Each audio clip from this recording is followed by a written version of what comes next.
वह जाति है जो व्यापार करती थी, वैसे नट एक जाति होती थी जो खेल दिखाती। क्या करती?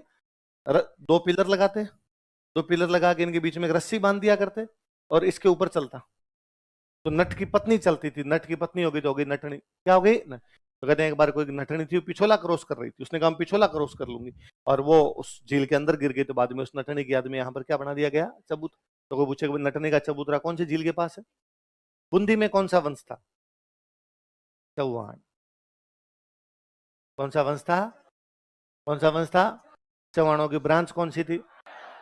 हाड़ा नाम का कोई वंश होता ही नहीं, दिमाग में बिठा लेना। वंश कौन सा होता है?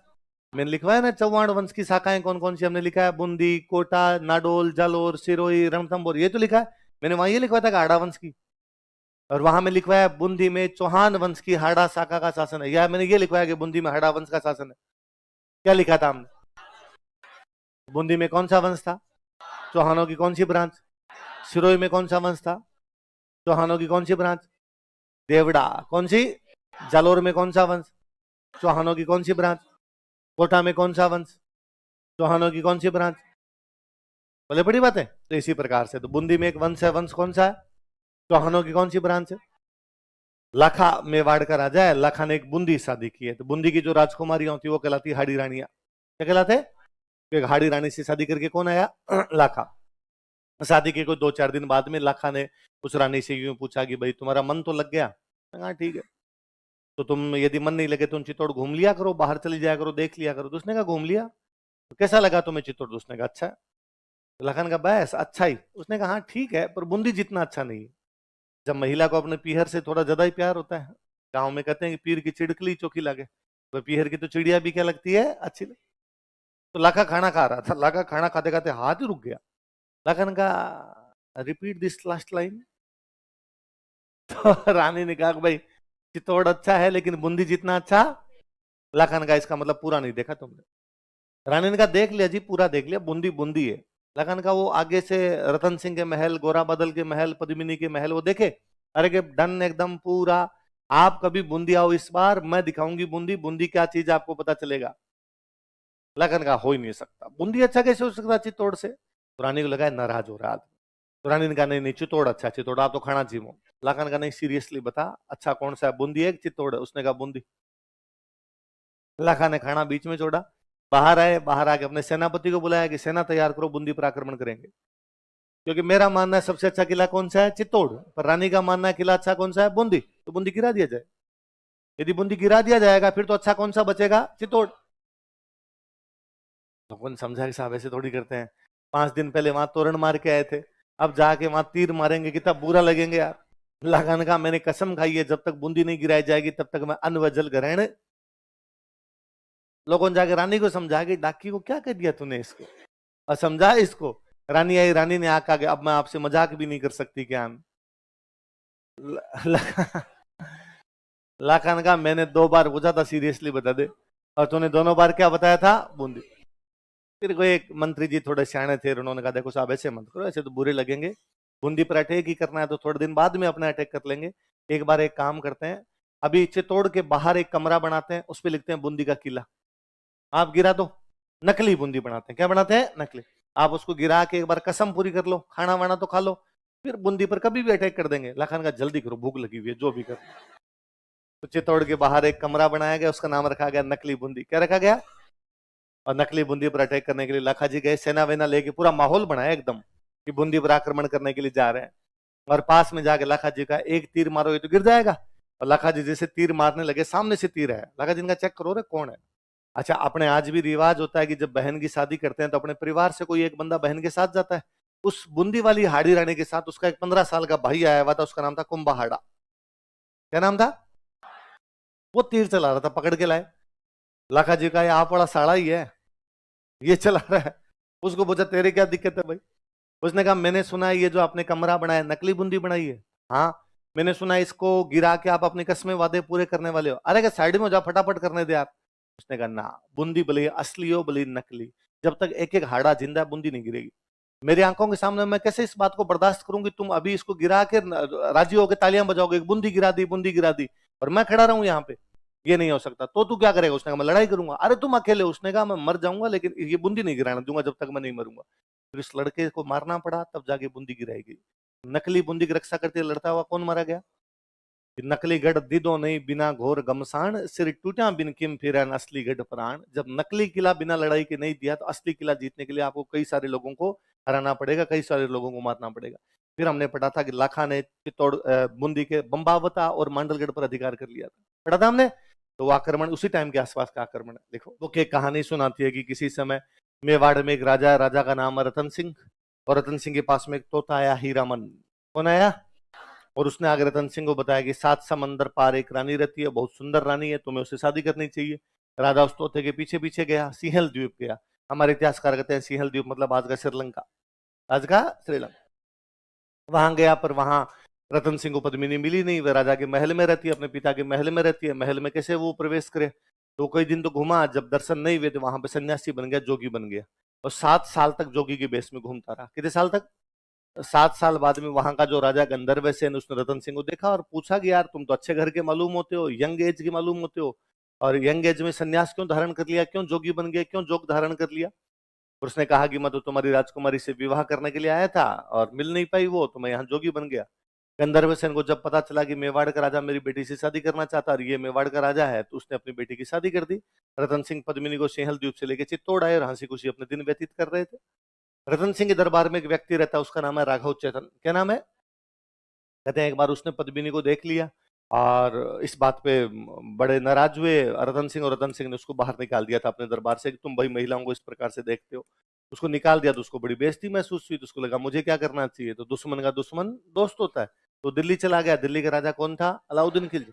और उसने अलाउद्दीन खिलजी को बताया कि भाई ऐसे ऐसे करके एक राजकुमारी रहती है, तुम्हें आक्रमण कर देना चाहिए। तो चित्तौड़ पर अलाउद्दीन के आक्रमण का कारण क्या था? पद्मिनी की सुंदरता था। और उसके बारे में बताने वाला व्यक्ति कौन था? राघव चेतन। और इस कहानी को आधार बना के 1540 में मलिक मोहम्मद जायसी ने कौन सी बुक लिख दी? पद्मा। और इस कहानी में कई जोड़ है। रतन सिंह राजा कितने साल रहा? देखो देखे, 1302 से 1303, तो 7 साल तक जोगी कब रहा? वो तो राजा ही 1 साल रहा है। फिर ऐसे तोते कहाँ होते हैं जो इस प्रकार की जानकारियां देते हैं? यदि ऐसे तोते होते तो सब लड़के एक एक तोता पाल लेते।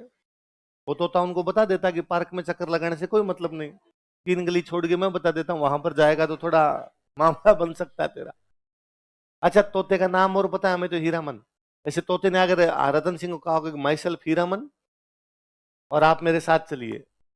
अच्छा, सिंहल द्वीप मतलब श्रीलंका। कैसे गए? मेवाड़ से श्रीलंका जाने क्या साधन थे? कौन कौन से रास्ते हैं बीच में? कहाँ कहाँ रुके थे आप? श्रीलंका का उस समय का राजा कौन है? गंधर्व सेन। श्रीलंका में उस पूरे 300 साल में गंधर्व सेन नाम का कोई आदमी नहीं है। एक व्यक्ति ने, किसी ने एक कहानी बनाई, हमने उसको इतिहास बना के पढ़ाना और शुरू कर दिया। रेदी अलाउद्दीन खिलजी ने पद्मिनी के लिए आक्रमण किया, तो फिर रणथंभौर पे क्यों किया था? तिमणा पे क्यों किया? जालोर पे क्यों किया? पूरे दक्षिण भारत पर अटैक कर गया था, वहां पर अटैक क्यों हुए? इसका मतलब आक्रमणों के कारण तो कोई दूसरे रहे होंगे, पर चूंकि भारत के लोगों को प्रेम कहानियों में थोड़े मजे आते हैं, तो इस प्रकार की चीजें थोड़ी जुड़ गई होगी। रहा होगा, पद्मिनी नाम की महिला रही होगी। राघव चैतन्य ने अलाउद्दीन को बताया भी होगा, अलाउद्दीन के आक्रमण का एक कारण यही भी रहा होगा, पर बाकी कहानियां इसकी जोड़ ली गई इधर उधर से। श्रीलंका वाली वैसे भी बात साम्यता बैठती नहीं। फिर अपने जो राजस्थान के सोर्स है वो ये मानते हैं कि पद्मिनी पुगल की थी। कहाँ की थी? बीकानेर में एक जगह पड़ती है पुगल की, पुगल की थी। और अपने बाकायदा दोहे हैं खूब सारे की, पुगल गडरी पद्मणि तू रानी सिरमोड़, जैसलमेर जलम लियोन परणी गढ़ चित्तौड़। पुगल गडरी पद्मनी, हे पुगलगढ़ की पद्मिनी, तू रानी सिरमोड़, तू सभी रानियों में क्या है? सिरमौर है, मतलब सबसे ऊंची रानी है। जैसलमेर जलम लियो, तब बीकानेर होता ही नहीं था। तब पुगल कौन से राज्य के अंतर्गत आता था? जैसलमेर। तो तू कौन से राज्य में पैदा हुई है? जैसलमेर। परनीगढ़ चित्तौड़। और तेरी शादी कहां पर हुई है? तो अपने खूब सारी ऐसी कहानियां भी है, तो अपने इन बातों को तो मानना नहीं। मैंने सुना दी कि मैं ये कहानी नहीं सुनाता था, आप कहते अरे इंपॉर्टेंट बात तो सर ने बताई नहीं थी। बाकी ऐसी बातों पर अपने ध्यान देना नहीं। अच्छा, फिर 1303 में रतन सिंह की मृत्यु हो गई, पद्मिनी की मृत्यु हो गई। कहानी कब लिखी जा रही है?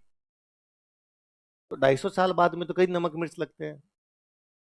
कहानी भी आज, मैं तो कहता हूं आज मैंने अभी आपको कहानी सुनाई है, आप 2.5 घंटे बाद में घर पे जाके सुनाओगे ना, या 4 घंटे बाद, 3 घंटे बाद अपने रूम पे जाके अपने दोस्त को सुनाओगे, तो मेरे वाले से 2-4 नमक मिर्च आगे लगा दोगे आप मेरी कहानी को सुनाते समय 4 घंटे बाद सर ने बताया था पद्मिनी सुंदर थी, वैसा हो पूछो मत, पानी पीती थी तो यहां से दिखता था। मैंने नहीं बताया आपको पर आप बता दोगे आगे किसी ना किसी को जाके। एक खलील जिब्रान एक राइटर हुए हैं, क्या नाम है, पढ़ना कभी खलील जिब्रान की किताबें लाना। तो उनकी एक कहानी है कि एक दिन एक गांव में कुछ लड़के चौराहे पर खड़े थे और उन्होंने कहा कि अरे देखो, आसमान में 7 सफेद हंस उड़ते हुए जा रहे हैं, आसमान में सफेद हंस उड़ते हुए जा रहे हैं। इतने में एक ने कहा कि अरे देखो देखो देखो, एक सफेद हंस के पैर के पास छोटा काला सा दाग है। और सबने देखा कि हाँ, एक सफेद हंस के पैर के पास छोटा काला सा दाग था। उन्होंने गांव में आकर बताया कि आज हमने एक 7 हंसों का जोड़ा देखा और उनमें से एक हंस के इतना बड़ा काला दाग था। आज भी उसी गांव में वही कहानी सुनाई जाती है कि किसी समय इस गांव में 7 काले हंस रहते थे, दाग बड़ा होता चला गया, था इतना सा। उन्होंने आगे इतना बताया, आगे वाले ने किसी ने कहा एक तो पूरा हंस ही काला था, आज वो धीरे धीरे 7 हंसी क्या हो गए। कहानियां जुड़ती है, जित कहानियां इस प्रकार से जोड़ ली गई। मुख्य बात अपने हिस्ट्री की जो बात है वो है कि अलाउद्दीन खिलजी ने हमला तो किया था 1303 में। कब किया था कि अलाउद्दीन खिलजी जब गुजरात पर अटैक करने के लिए जा रहा था, तब जालोर वालों ने उसको जाने का रास्ता, अपने यहाँ 2 रास्ते थे, या तो गुजरात जाने का रास्ता चित्तौड़ होके था या गुजरात जाने का रास्ता जालोर होके था। जालोर वालों ने जाने की अनुमति नहीं दी। उसने चित्तौड़ वालों से पूछा। चित्तौड़ में उस समय एक राजा हुआ करता, उसका नाम था समर सिंह। क्या नाम था? उसने कहा भाई मुझे इधर से जाने का रास्ता दो। तो उन्होंने कहा रास्ता दे देंगे पर टैक्स लेंगे। रास्ता दे देंगे लेकिन क्या लेंगे? उसने कहा स्टाफ। मैं राजा, तुम राजा इतना तो छोड़ दो ना, ना ना टैक्स देना पड़ेगा। तो अलाउद्दीन खिलजी इनको टैक्स दे के गया था, तो उसको बड़ी बेइज्जती फील हुई थी। उसको लगा यार मैं दिल्ली का राजा और मेरे से चित्तौड़ वालों ने क्या ले लिया था। देखो समर सिंह का नाम पहले कहीं पढ़ा है क्या हमने? अमित सिंह सूरी के कहने पर मेवाड़ के समर सिंह ने जीव हत्या पर रोक लगा दी थी, पढ़ा था हमने। और किसने लगाई थी? विग्रहराजे चतुर्थ ने। किसके कहने पर? धर्म घोष सूरी के कहने पर, है ना। तो 2 राजा, विग्रह चतुर्थ ने रोक लगाई और किसने लगाई? समर सिंह। विग्रह चतुर्थ कहां का राजा था? अजमेर का। कौन से वंश का राजा था? चौहान। किसके कहने पे रोक लगाता है? और मेवाड़ का समर सिंह कौन से वंश का राजा है? गोहिल। किसके कहने पे रोक लगाता है? अमित सिंह सूरी। किसके कहने पे? और ये जिनके पीछे सूरी लगता है ये कौन होते हैं? जैन। किसका पालन करते हैं? अहिंसा। तो उन्होंने राजाओं को कहा कि यार तुम्हें जीव हत्या पर क्या लगा देनी चाहिए? रोक। बोले बड़ी की बात। अच्छा आप मुझे बताओ कि समर सिंह अलाउद्दीन खिलजी से टैक्स लेता है, तेज सिंह बलबन को हराता है, जैतर सिंह नासिरुद्दीन महमूद और इल्तुतमिश को हराता है, तो मेवाड़ की शक्तियां ज्यादा हो रही है कम हो रही है? क्या अलाउद्दीन खिलजी चाहेगा कि मेवाड़ शक्तिशाली हो जाए? उसे लगेगा यार मेवाड़ शक्तिशाली होगा तो कल को ये दिल्ली पर अटैक करेंगे, इससे अच्छा मैं इनको शक्तिशाली होने नहीं दूं। क्वेश्चन आ जाए कि अलाउद्दीन खिलजी के चित्तौड़ पर आक्रमण के कारण बताओ, तो पहले ऊपर वाले 5 बताने, लास्ट में जगह मिले तो पद्मिनी की सुंदरता बताना है। हालांकि मेरे कितना भी कहने के बावजूद मुझे पक्का पता है यदि क्वेश्चन आया पहला ये लिखोगे, क्योंकि आपके दिमाग में आएगा ही एक, बाकी याद ही नहीं रहेंगे। आप लिखोगे वैसे कि सुंदरता तो सुंदरता ही होती है, सुंदरता के चक्कर में पहले भी आक्रमण होते रहे, आज भी हम तो कई बार देख ही लेते हैं। पद्मिनी सुंदर थे इसलिए आक्रमण हुआ था, हालांकि दूसरे कई कारण भी जिम्मेदार है, पर सुंदरता तो फिर भी सुंदरता ही होती है क्योंकि वो दूसरे याद ही नहीं आएंगे आपके। अटैक वाला अलाउद्दीन खिलजी ने 8 महीने का घेरा डाला था। कितने महीने का? किले के अंदर अनाज और पानी समाप्त हो गया। अनाज और पानी समाप्त हो जाएगा तो बाद में क्या करते थे अपने यहाँ पे? साका। तो 1303 में यहाँ पर क्या किया गया था? साका। लाइन देख रहा है क्या? हंसाबाई की शादी किसी राजकुमार के साथ करें, अच्छे राजकुमार के साथ करें। अच्छा उस समय अच्छे का मतलब क्या होता था? उस समय अच्छे का मतलब था वह राजकुमार जो अगला राजा बने। हो सकता किसी राजा के 20 बेटे हो, पर कोई बड़ा राजा ये चाहता कि मैं राजा के उस राजकुमार से शादी करूंगा जो क्या बनेगा? अगला राजा। कारण कि मान लो अब हंसाबाई की शादी चुंडा के साथ की जाती है, तो चुंडा क्या बनेगा? मेवाड़ का अगला राजा। एक तो हंसाबाई पटरानी बनेगी, फिर दूसरा फिर हंसाबाई का बेटा होगा वो मेवाड़ का राजा बनेगा। तो मारवाड़ वालों को फायदा है कि उनकी बेटी का बेटा एक दिन मेवाड़ का क्या बन जाएगा? राजा। तो एक तो बेटी का घर सुखी, दूसरा जब इनकी बेटी का बेटा मेवाड़ का राजा बनेगा तो आपस में लड़ाइयां नहीं होगी, तो संबंध भी थोड़े अच्छे हो जाएंगे, ये ठीक रहेगा। तो हंसाबाई का रिश्ता किसके लिए भेजा गया? लखाजी का दरबार लगा हुआ है, लखाजी बूढ़े हो गए। और वैसे भी राजकुमार जब बड़े हो जाते तो राजा राजकुमारों को शासन संभालने लग जाते थे, बस थोड़ा थोड़ा संभालो। हम पढ़ते हैं कि अजय राज तो सब कुछ छोड़ गया, अरुणराज को चला गया था। हम पढ़ते हैं बापा रावल सब कुछ छोड़ के खुमान के पास चला गया था, पर राजा यूं थोड़ा थोड़ा शासन देने लग जाते थे, भाई तुम भी संभालो इसको। तो लाखाजी अपने सीट पर बैठे हुए हैं, पास वाली सीट पे चुंडा बैठा है, मंत्री संतरी बैठे, भाई बंधु बैठे, दरबारी बैठे, सारे के सारे आगे। और गेट कीपर आया, गेट कीपर ने आगे कहा भाई मारवाड़ से 5 दूत आए हैं। कितने दूत आए? कहां से?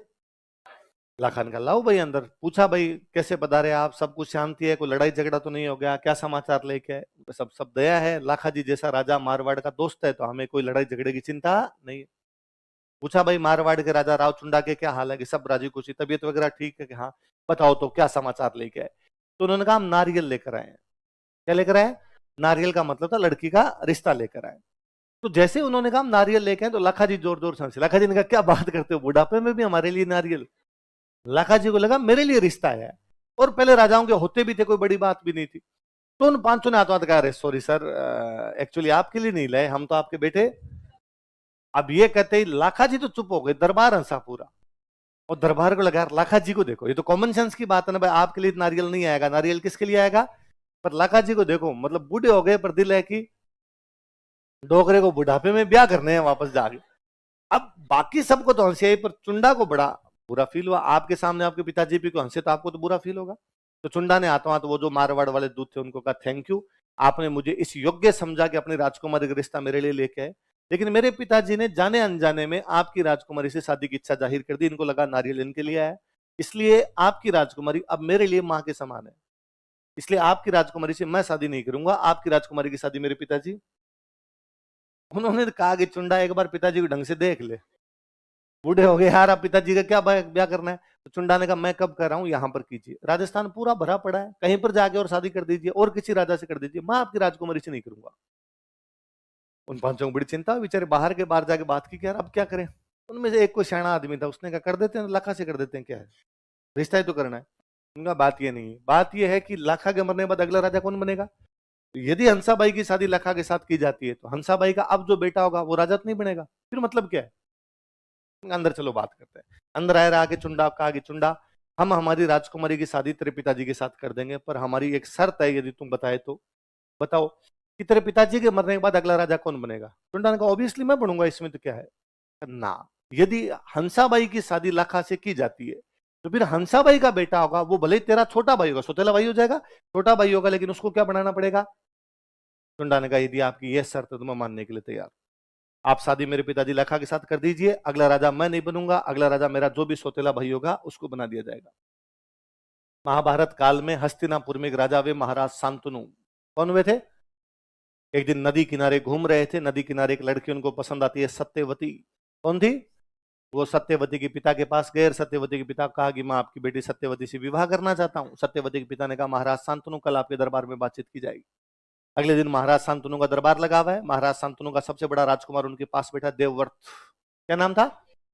सत्यवती के पिता। और सत्यवती के पिता ने कहा कि देवव्रत क्या तुम जानते हो कि तुम्हारे पिताजी महाराज शांतनु मेरी बेटी सत्यवती से विवाह करना चाहते हैं? देवव्रत ने कहा जी हाँ, मुझे इस बात की जानकारी है। तो देवव्रत मैं तुमसे दो सवाल पूछना चाहता हूँ कि जब तुम्हारे पिताजी की मृत्यु होगी तो हस्तिनापुर का अगला राजा कौन बनेगा? देवव्रत ने कहा सामान्य रूप से मैं ही बनूंगा, सबसे बड़ा बेटा मैं हूं। सत्यवती के पिता ने कहा ना, यदि सत्यवती की शादी महाराज शांतनु के साथ की जाती है तो सत्यवती का जो बेटा होगा उसको अगला राजा बनाना पड़ेगा, इसी शर्त पर हम शादी करेंगे। देवव्रत ने कहा मंजूर, यदि आपकी यही शर्त है तो अगला राजा मैं नहीं बनूंगा, अगला राजा आपकी बेटी के बेटे को बना दिया जाएगा। और बताइए राजकुमार देवव्रत क्या तुम विवाह करोगे? उसने कहा हाँ, विवाह गृहस्थ आश्रम भारतीय आश्रमों में सबसे अच्छा माना गया है, तो मैं भी विवाह करूंगा। तो राजकुमार देवव्रत यदि तुम विवाह करोगे तो तुम्हारी संतान होगी, तुम्हारी जो संतान होगी कल को क्लेम करेगी यार राज्य तो हमारे पिताजी का था, पिताजी भोले पड़ गए तो उन्होंने सत्यवती के बेटे के लिए कह दिया वो राजा बनेगा, और कल को वो सत्यवती के बेटे को हरा के और या हटा के राजा बन गए तो? देवव्रत ने कहा यदि आपको इतना संदेह होता है तो मैं ये कसम खाता हूं कि मैं विवाह नहीं करूंगा। उस दिन देवव्रत दो कसमें खाता है, ना तो मैं राजा बनूंगा ना ही मैं विवाह करूंगा। ऐसी भीषण प्रतिज्ञाओं के कारण उस देवव्रत को हम बोलते हैं भीष्म। पितामह नहीं, भीष्म। पितामह नहीं, क्या कहते हैं? पितामह का मतलब था दादा, तो दादा तो बाद में बना वो, उस दिन तो भीष्म ही है, तो उसे क्या कहा गया था? भीष्म। क्यों कहा गया? भीषण प्रतिज्ञाओं के कारण, ऐसे कठोर प्रतिज्ञाओं के कारण उसे क्या कहा गया था? भीष्म। तो दो प्रतिज्ञाएं की, ना तो वो राजा बनेगा ना ही वो क्या करेगा। चुंडा ने एक की, दो तो नहीं की। चुंडा ने कहा मैं राजा नहीं बनूंगा, बाकी चुंडा ने कहा विवाह करूंगा, जितने कर सकता हूं उतने करूंगा, जनसंख्या में जितना अनुकूलतम योगदान दे सकता हूं उतना दूंगा। तो चुंडा के पीछे पूरी ब्रांच है चुंडावत। तो चुंडा ने ऐसा नहीं है कि शादी नहीं की, शादी की थी, पर इस कलयुग में यह कहना कि पिता की शादी के लिए मैं विवाह नहीं करूंगा, यह भी तो कितनी बड़ी बात थी। इसलिए चुंडा को कहते हैं मेवाड़ का भीष्म। क्या कहा जाता है? तो फिर हंसाबाई की शादी किसके साथ की गई?